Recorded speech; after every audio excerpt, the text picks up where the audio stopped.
Olá meus amigos, tudo bem com vocês? Doutor Alessandro Dantas aqui na área e estamos dando continuidade ao nosso projeto Advogado de Sucesso.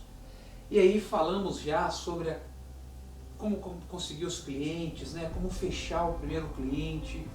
E agora que você fechou o primeiro cliente, você tem que deduzir, né? Você tem que ajuizar a demanda desse cliente. E aí, a peça inaugural pela qual você vai levar a pretensão do seu cliente ao Poder Judiciário chama-se petição inicial.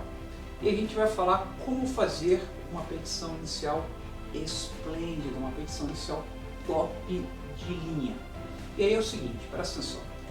Veja, hoje o Judiciário, como já havia dito, ele está passando por uma crise de excesso muito grande de processos judiciais.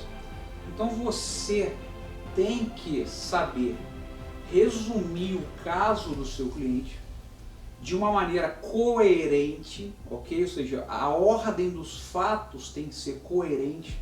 Não tem sentido começar pelo meio, ir para o começo, depois ir para o final. Uma coerência argumentativa dos fatos.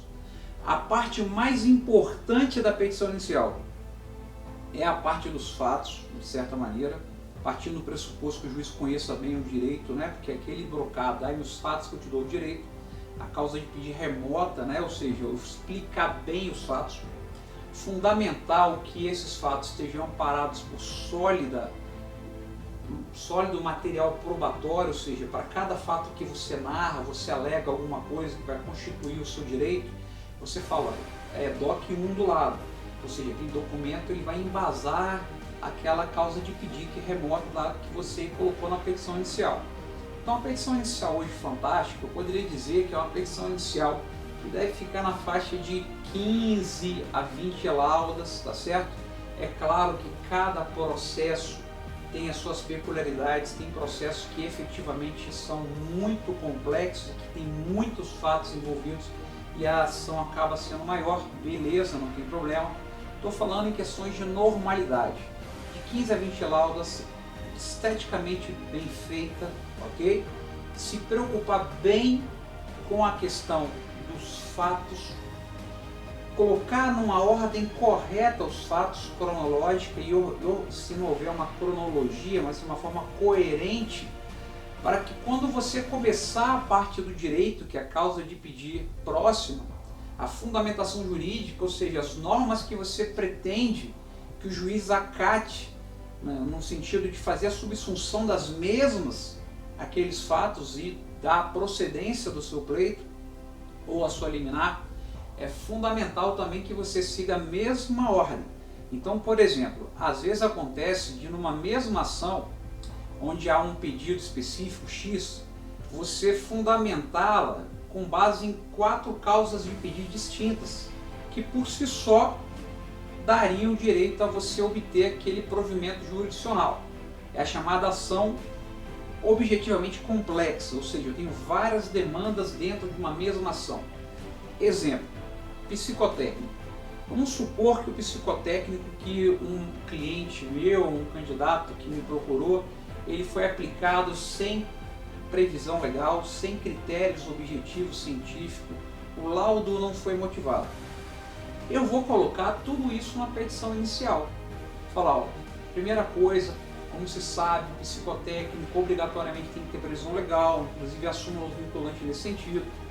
Como se não bastasse essa ilegalidade ainda, percebe-se claramente que o psicotécnico foi pautado em critérios subjetivos e não científicos e objetivos, o que é pacífico no entendimento do STJ ou do STF, de todos os tribunais, no sentido de que deve o psicotécnico ser pautados em critérios objetivos científicos, né? Tem que ter repercussão geral nesse sentido. E como se não bastasse, pior ainda, eles me eliminaram, nem me disseram o porquê da eliminação. Perceba, eu narrei 3 situações agora para vocês, nos fatos. Vou fazer as 3 fundamentações jurídicas, a primeira relacionada à ilegalidade do psicotécnico pela falta de lei, primeira causa de pedir próximo. Eu vou fazer uma fundamentação, colocar jurisprudência, doutrina, show. Segunda causa de pedir próxima, a ausência de critérios objetivos científicos, pegar jurisprudência, fundamentação. E a terceira causa de pedir próxima, a questão da falta de motivação do laudo de eliminação do candidato. Perceba que eu estou trabalhando com todas as teses na mesma demanda. Eu poderia trabalhar com uma só. Ou eu poderia ajuizar duas demandas diferentes, trabalhando com uma ação num processo, com uma tese num processo e uma outra tese completamente diferente em outro processo. Então perceba, mas a tendência é, para aumentar as chances de êxito, eu vou com tudo e vou colocar o máximo que eu puder. Então é fundamental nessa petição você trabalhar com todas as teses, organizá-las, né, cada tese de forma diferente, e aí você fala, ó, essa é a primeira causa de pedir, essa é a segunda causa de pedir, essa é a terceira. Qualquer uma dessas, excelência, que você venha acatar, você vai julgar procedente o pedido do meu cliente, tá certo? E é o tipo de situação que a decisão do juiz, se porventura negar a liminar num processo desse ou a sentença, ele tem que enfrentar todas as causas de pedir. Por quê? Porque elas são autônomas, uma em relação à outra. Qualquer uma delas dava direito a você ganhar a ação. Então, nesse caso, exceto se houver algo como uma prejudicial que possa eliminar todo o processo, ele tem que, para poder negar o seu pleito, ele tem que fundamentar o porquê você não tem direito em relação às suas três causas de pedido distintas. Legal?